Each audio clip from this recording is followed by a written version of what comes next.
clase está, perdón. El tema de las vanguardias es digamos, esta relación con los avances tecnológicos. Eso es algo que hay que recordar, ¿sí? Que al principio de la clase dice que a principios de 1900 se empieza a desarrollar todo, casi los medios de comunicación que para nosotros ahora ya son bastante viejitos, como la televisión, el cine ya estaba, ¿no? El telégrafo, bueno, distintas tecnologías, la radio y esas cuestiones. Y también las vanguardias es un movimiento que surge después de la Primera Guerra Mundial o de la posguerra, ¿no? Por eso aparece también lo tecnológico vinculado a lo bélico, ¿sí? Entonces, en ese contexto de desarrollo de innovaciones, también ocurre una innovación en la literatura, ¿sí? En el mundo, en Europa, por supuesto, y en Argentina también. También están los vanguardistas norteamericanos que son interesantes, como Cummings, que es un poeta que bueno, ahí no lo nombra porque estamos acá en nuestro territorio, pero es interesante no solo los europeos, sino digamos, toda América también tiene su movimiento vanguardista. Acá tenemos a Borges, vieron que en la clase lo nombré, que como su primera etapa es esa, ¿no? La del ultraísmo, que lo va a vincular a los españoles, como siempre. Y vieron que nombré ahí, digamos, es un movimiento urbano, ¿sí? Bien de las ciudades, entonces menciona las capitales como París, Madrid, Buenos Aires, Moscú, todo eso está en la clase, ¿sí? El futurismo, sí, es una de las primeras vanguardias, van a ver eso, no sé si han visto pinturas futuristas, eso no se me ocurrió compartirles, busquen, son muy lindas, pero vamos a tener como una especie de apología a veces a lo tecnológico, ¿no? Digamos, la presencia de las tecnologías como algo positivo, lo van a ver en las vanguardias, y no tan crítico, ¿sí? Pero también va a haber una crítica al desarrollo tecnológico usado para la guerra, ¿sí? Pero no todos los vanguardistas están en contra de este desarrollo, ¿sí? Eso está bueno revisarlo después cuando vayan leyendo algunos. Los movimientos así canónicos son el dadaísmo, ¿no? Que tiene su manifiesto, el manifiesto dadaísta, que, digamos, ese manifiesto búsquenlo, que está ahí el autor en la clase que se llama Tristán Tzara, ¿sí? Y el de André Breton, ¿no? Ubicado en el surrealismo. Y ahí tenemos a Picasso, ¿se acuerdan? Picasso con las pinturas estas del reloj que se derrite, ¿no? Aludiendo al tiempo, a una concepción nueva del tiempo. Y, por supuesto, parecido al romanticismo, que nosotros no lo vimos tanto porque vimos romanticismo del Río de la Plata, aparece lo onírico, los sueños, el inconsciente. A ver, no se ve bien ahí. Ahí está, muy bien, sí. Importante ahí las pinturas. Ah, sí, me habías mostrado ese, Ale, vos lo habías llevado al instituto. Bueno, bien, entonces siempre cuando lo trabajemos en el secundario, está bueno, ¿no? Llevar poema, la pintura, hay bastantes videos, Picasso, ¿no? El cubismo, bueno, las distintas variantes. Está el famoso migitorio de Marcel Duchamp, ¿sí? Eso es lo interesante para mí de este movimiento, que es la parte de la clase ya al final, que dice que los escritores argentinos optaron por el humor, la ironía, rechazando los temas solemnes, mezclaron el lenguaje literario con el coloquial, hablaron de los suburbios y los arrabales. Dado que fue un movimiento de ruptura con los cánones estéticos convencionales, los poetas mezclaron prosa y verso, palabras y dibujos, elementos ficcionales y no ficcionales, entre otras articulaciones de avanzada. De este modo, entre otras cuestiones, se empieza a desintegrar, esto es para mí la clave, a desintegrar la división entre géneros, ¿sí? Lo que trae un nuevo horizonte para la literatura. Es decir, las vanguardias lo que nos empiezan a... nos hacen pensar es sobre la categoría de género, ¿no? Está narrativo, ¿no? Lírico, dramático y el ensayo, nos empiezan a decir, bueno, se puede mezclar, puede no haber pureza, ¿sí? De géneros. Entonces, ese es el aporte. Empezar a pensar en categorías no tan estancas, no tan puras, sino que híbridas, mezclas. Y esto, a mi criterio, llega a su punto culmine con la non-fiction, ¿no? Que la non-fiction incorpora elementos de la realidad a la literatura, entonces nos pone en jaque la categoría de ficción, non-fiction, ¿sí? Entonces, este es el aporte, tiene un montón de aportes las vanguardias, pero de empezar a discutir con qué es lo literario, qué es lo bello, qué es el arte, qué es un género. Entonces empiezan a decir, bueno, las categorías pueden ser más plásticas y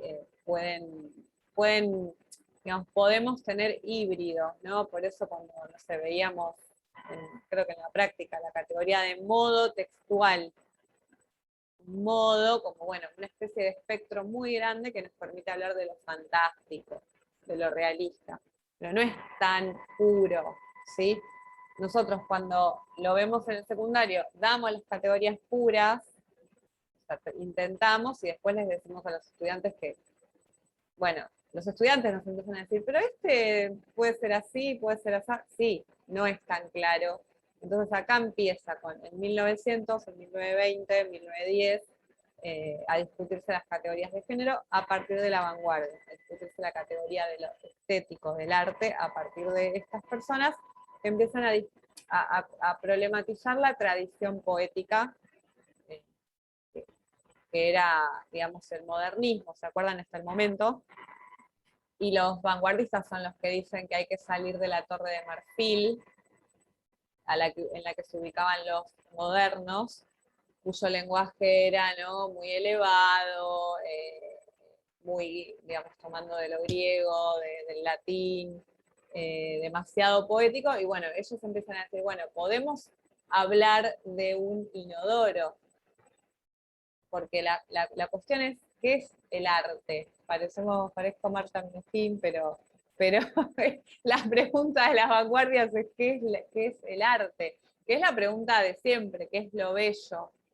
¿Sí? En griego es tokalon, ¿sí? Y tokakos, lo feo y lo bello. Entonces ya se está preguntando, ¿no? Los griegos, Platón, cómo definir eso. Y bueno, se va a definir de acuerdo al contexto de producción y recepción de la obra, ¿sí? Sin embargo, los vanguardistas pueden romper con esas categorías y hablar de digamos, no sé, hablaban de... Aparecían los Zeppelins en las obras, ¿no? Estas tecnologías. Entonces la tecnología empieza a formar parte de la obra de arte. Entonces, ¿es bello, no es bello? ¿Es arte, no es arte?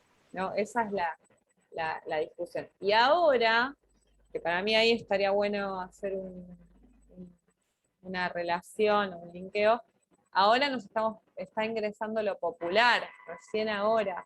Si bien siempre lo popular estuvo en la literatura, desde el peronismo acá en Argentina, ahora podemos hablar de las villas, ¿no? ¿Se acuerdan de Cometierra?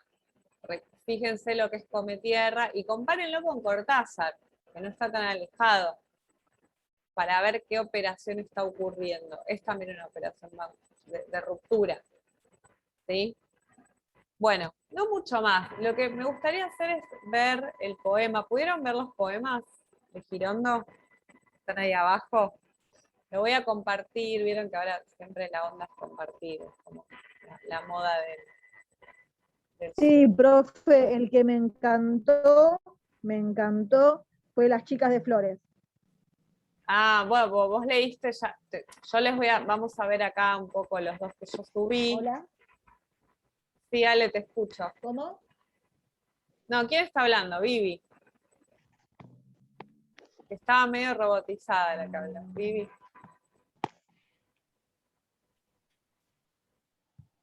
Vivi, ¿estás ahí? Bueno, ¿ustedes están viendo el poema este, Espantapájaro? Sí.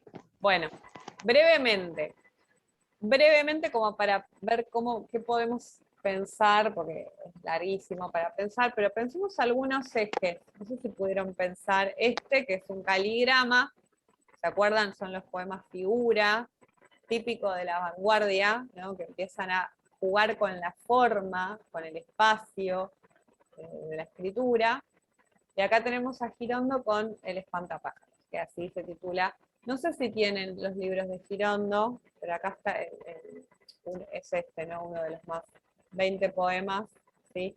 Fíjense, para ser leídos en el tranvía, ¿no? En un recorrido, con ruido, la tecnología, ¿no? El medio de transporte, y quitándole solemnidad a la literatura. O sea, puedo leer en el subte, ¿no? En el tranvía, porque bueno, todavía no era subte, andaba por arriba, digamos. Entonces le quita solemnidad y empieza a pensar, bueno, ¿cuáles son los temas que pueden entrar a la literatura? Ustedes se acuerdan cuando Safo empieza a hablar del amor, la poesía lírica amorosa, o los líricos griegos, es porque la épica está en decadencia. Los temas de guerra pierden valor y empieza el tema amoroso, ¿no? Y piensen qué pasa cuando inicia la tragedia, qué temas ingresan a la literatura, y piensen qué temas ingresan acá. La sexualidad, por ejemplo, ¿sí? Directamente Girondo. Sobre Sí, Vivi. lo que decía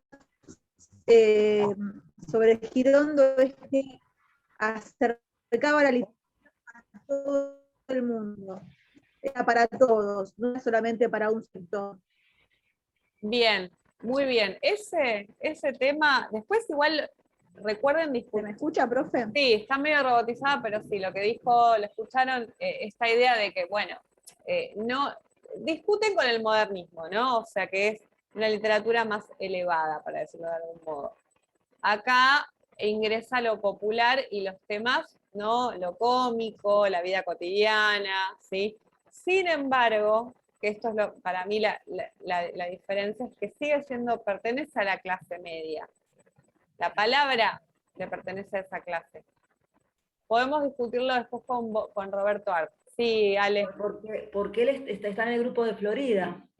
¿Y no? ¿O no? Roberto Art. Y Roberto, sí. Y no, Roberto Art en el grupo de Boedo. Y Claro, Girondo en el grupo Girondo, de Florida. exactamente. O sea, si Que bien. sigue siendo también más, Sí, porque la vanguardia, a diferencia de Europa, era que más elitista. sí, exacto. Pero sí, en Europa puede estar. Igual habría que investigar bien ahí, si realmente. Este tema a mí es el que me interesa, a mí particularmente, el tema de lo difícil que es que las clases populares tomen voz en las artes. Siempre las clases populares son cantadas, son dichas, pero no son las que dicen. Ahora, con Juan Solá, Dolores Reyes, igual siguen siendo personas que no es el margen absoluto, ¿sí? Entonces ahí hay un problema, como cómo darle voz a un grupo que es oprimido, ¿no? Siempre leemos a la clase media. Tenemos a Roberto Art, a Rodolfo Walsh, incluso Cortázar, pero digo, siempre hay unas herramientas que son las que nos permiten ser escritores y que no todos tenemos. ¿Sí? No sé si va bien esta idea. Esta es algo para problematizar. Bueno, Sí. acá pensemos, vieron que está la cabeza, el cuerpo y las patitas, ¿no? de este bicho que es un espantapájaros. Después pueden pensar por qué un espantapájaros, cuál es el rol del espantapájaros en la cosecha, ¿no? ¿Qué hace ahí la figura humana, imitando un humano que aleja a los animales? Bueno, es infinito interpretar, pero pensemos solamente ahora. Dice, yo no sé nada, tú no sabes nada, usted no sabe nada, él no sabe nada, ellos no saben nada, ellas no saben nada, ustedes no saben nada, nosotros no sabemos nada. Entonces, una lectura que podemos hacer acá es que en la zona de la razón, que es la cabeza, aparece el verbo conjugado, pero negando el conocimiento, ¿no? Digamos, piensen a ver qué pasa, por qué coloca el verbo saber allí, ¿no? Y esta idea de todos compartimos esa no sabiduría, o bueno, quizá no sabemos algunas cosas, sabemos otras. Y después, en el tórax, ¿no? En el cuerpito, dice, la desorientación de mi generación tiene su explicación en la dirección de nuestra educación, cuya idealización de la acción era, sin discusión, una mistificación, en contradicción con nuestra propensión a la meditación, a la contemplación y a la masturbación. Gutural, lo más guturalmente que se pueda. Creo que creo en lo que creo que no creo. Y creo que no creo en lo que creo que creo. Entonces acá, no sé si alguien quiere hacer algún comentario. ¿Qué pasa a diferencia de la cabeza? ¿En qué estaría haciendo hincapié el cuerpo, el tórax? Digamos, ahí tenemos, ¿qué se ubica tradicionalmente desde los griegos hasta la actualidad en el tórax? O sea, en la cabeza tenemos la razón. La razón. La emoción en el tórax. Exacto, las pasiones, las emociones, los sentimientos, ¿no? Y ahí aparece, ¿no? Como una crítica a la educación, ¿sí? A la formación, a qué es lo que se nos enseña, que eso está interesante, que idealiza, ¿no? Dice la acción. Es una crítica al modernismo también, porque era un lenguaje elevado. Bien, está muy bien. Y la propensión de la nueva generación, que es meditar, la contemplación, ¿no? La masturbación, lo físico, el placer. Bueno, para pensar un montón, pero en el cuerpo aparece los deseos, ¿no? La idea de sentimientos. Y después esto de la contradicción. Creo que creo en lo que creo que no creo. ¿No? Ahí podemos estar 1000 horas a ver qué se les ocurrió a ustedes con esta idea. Bueno, con estas 4 líneas. Ahí podemos pensar, además del contenido, en la repetición, los recursos poéticos que emplea, ¿no? La repetición, ¿para qué puede Girondo incorporar acá la repetición del verbo saber, de la palabra nada, el foco en la sintaxis, sujeto, predicado, circunstancial de negación, verbo, objeto directo, y acá la repetición de creo? ¿Qué les parece? ¿Qué podría estar queriendo reforzar? Esta es la parte bizarra siempre del análisis poético, ¿no? Que empezamos cada uno a... Pero es un ejercicio, ¿sí? No hay una respuesta única. Dice, creo que creo en lo que creo que no creo. Y creo que no creo en lo que creo que creo. ¿Cuál es la idea acá? ¿Qué podría sintetizar? Una palabra que sintetiza esto que acabo de leer. ¿Qué es lo que describe que nos pasa a nosotros habitualmente? A los seres humanos. Pensamos una cosa, después pensamos lo contrario inmediatamente. ¿Les pasa o no? Bueno, es la contradicción, la subjetividad, la complejidad humana. Ale. Yo digo, gracias a Dios soy atea, suelo decir a veces. Claro, ¿no? Bien, la idea de la contradicción, la idea de que no sé bien qué es lo que hay que saber, lo que no hay que saber, ¿no? No hay certeza, ¿sí? A mí me parece que también podrían pensar, recordemos que estamos en la posguerra, de la Primera Guerra Mundial, y bueno, hemos hecho una guerra mundial, ¿no? Y empiezan a pensar los poetas esta autodestrucción que se ve que nos caracteriza. Es una contradicción humana. Hacer arte hacer poesía y hacer armas y hacer guerra. ¿Sí? Eso somos. Bueno, Y no cantar, puede ser, profe, no puede ser también como que nada está determinado, nada está sí, completo. O sea, sí, lo que hoy es esto, mañana puede ser otra cosa, sí. No hay certeza, que no hay nada es respuestas definidas. nada es todo como seguro y totalmente absoluto. ¿Cómo? Eso último no lo se escuchó entrecortado. Eso último que dijiste. Como que nada es absoluto. Sí, y eso ya está comprobado, ¿no? O sea, uno puede ir modificando sentimientos, pensamientos, ideas que tenía en un momento pueden en esa misma persona cambiar. Sí, bueno, el cambio, la modificación, la ruptura, la transformación es muy de la vanguardia, ¿sí? Y además es interesante que toman el nombre del campo de la guerra, ¿no? Es el ejército que va adelante, la vanguardia, eh, al primer ataque, a romper con el otro ejército, con la otra parte del ejército enemigo. Entonces toman la metáfora del combate, de la guerra, estamos en esa época, ¿sí? Bueno, y después dice cantar de las ranas, ¿no? No, ese es el de los grillos, el de los grillos, pero acá aparece como si entrara un sonido externo. Ustedes igual podrán pensar distintas cuestiones en las que estoy pensando yo, pero bueno, para pensar estos poemas está bueno llevarlos a la escuela, y no sé si Girondo se puede trabajar tranquilamente, pero caligramas, ¿no? Y ver cómo ingresa no solo el contenido de la palabra, sino la forma a través de la palabra y los sonidos. Profesora, ¿esto es lo que se llama poesía visual? Sí, poesía visual, Y caligrama. la sonora después. ¿Y la sonora cuál sería? En realidad, por ejemplo, acá hay sonido, es el A ingreso. eso se Por refiere. ejemplo, hay poesía que habla de tambores, ¿no? O sea, descripción del sonido, ¿sí? Entonces, eso es interesante porque hay una ruptura, es decir, también puede ingresar el sonido, también puede ingresar la imagen.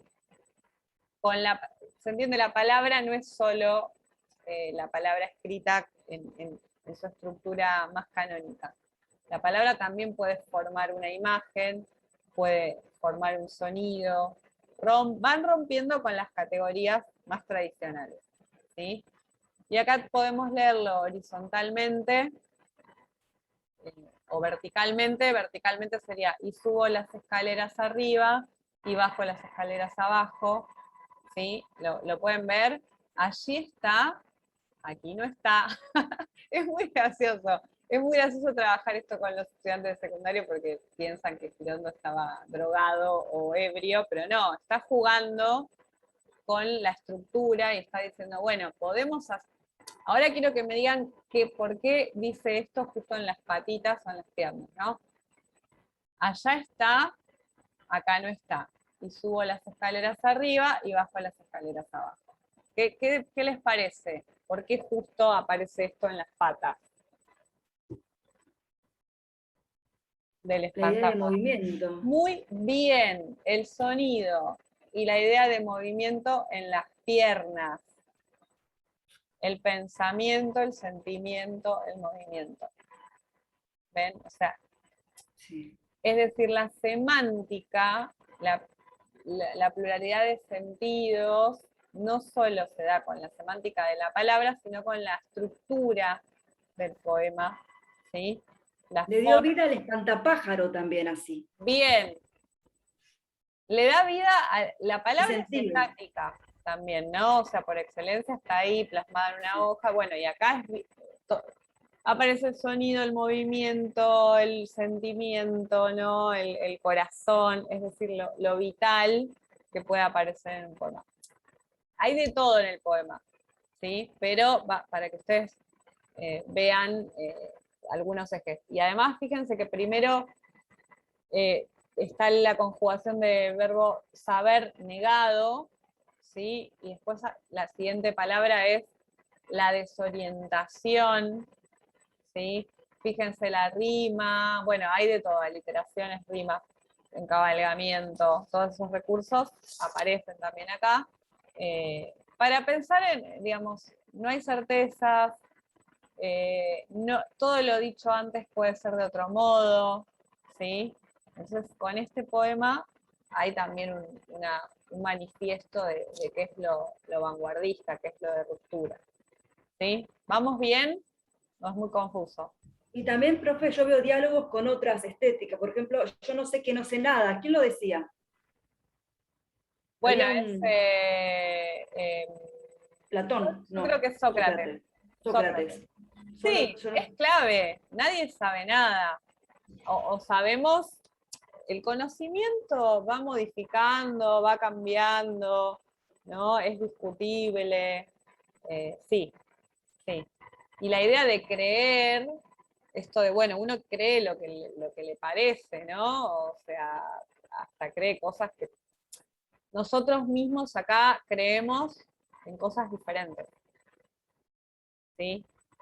No hay una única respuesta. Aparte, la otra estrofa, la desorientación de mi generación. Es una generación de avances tecnológicos, ¿no? Entonces hay como un choque a lo nuevo también, y ellos son la vanguardia. Sí, bien.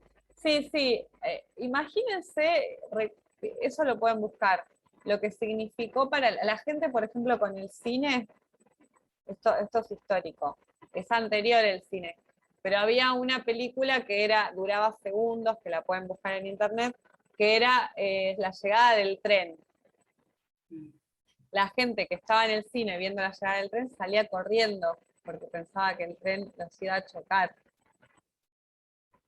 O sea, imagínense el impacto de la tecnología. Es como ahora cuando vemos todo lo que pasa con las redes o los hackeos, o yo qué sé, ¿no? Nos impacta, nos da miedo, pensamos que nos van a robar los, no sé, de todo pensamos, ¿no? Entonces sí, sí, es un momento de transformación, ¿sí? La modernidad está en desarrollo, ya hubo las dos revoluciones, estamos en los avances tecnológicos y bueno, usados para la guerra también, ¿no? Y después, si se corta, ingresamos un ratito más, pero hoy vamos a hacer dos ingresos nada más. Bueno, y puse este, ¿no? Este famoso, porque aparece en la película esta, ¿cómo se llama la película? La de Grandinetti. ¿Alguien se acuerda? Bueno, esa película, después el protagonista, que es Darío Grandinetti, lee poemas de Girondo, ¿no?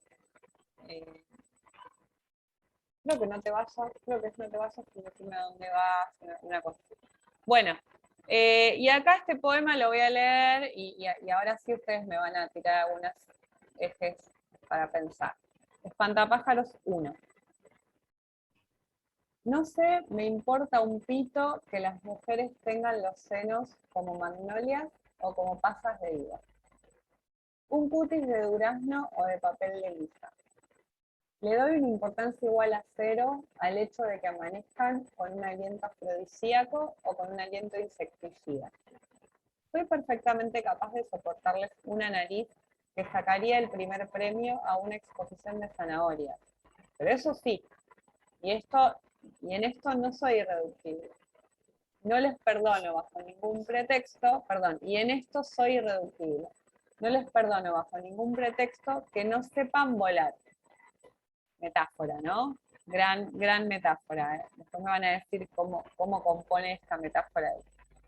Si no saben volar, pierden el tiempo las que pretendan seducirme. Esta fue y no otra la razón de que me enamorase tan locamente de María Luisa. ¿Qué me importaban sus labios por entregas y sus encelos sulfurosos? ¿Qué me importaban sus extremidades de palmípedo y sus miradas de pronóstico reservado? María Luisa era una verdadera pluma. Desde el amanecer volaba del dormitorio a la cocina, volaba del comedor a la despensa. Volando me preparaba el baño, la camisa. Volando realizaba sus compras, sus quehaceres. Con qué impaciencia yo esperaba que volviese, volando, de algún paseo por los alrededores. Allí lejos, perdido entre las nubes, un puntito rosado. María Luisa. Y a los pocos segundos ya me abrazaba con sus piernas de pluma para llevarme volando a cualquier parte.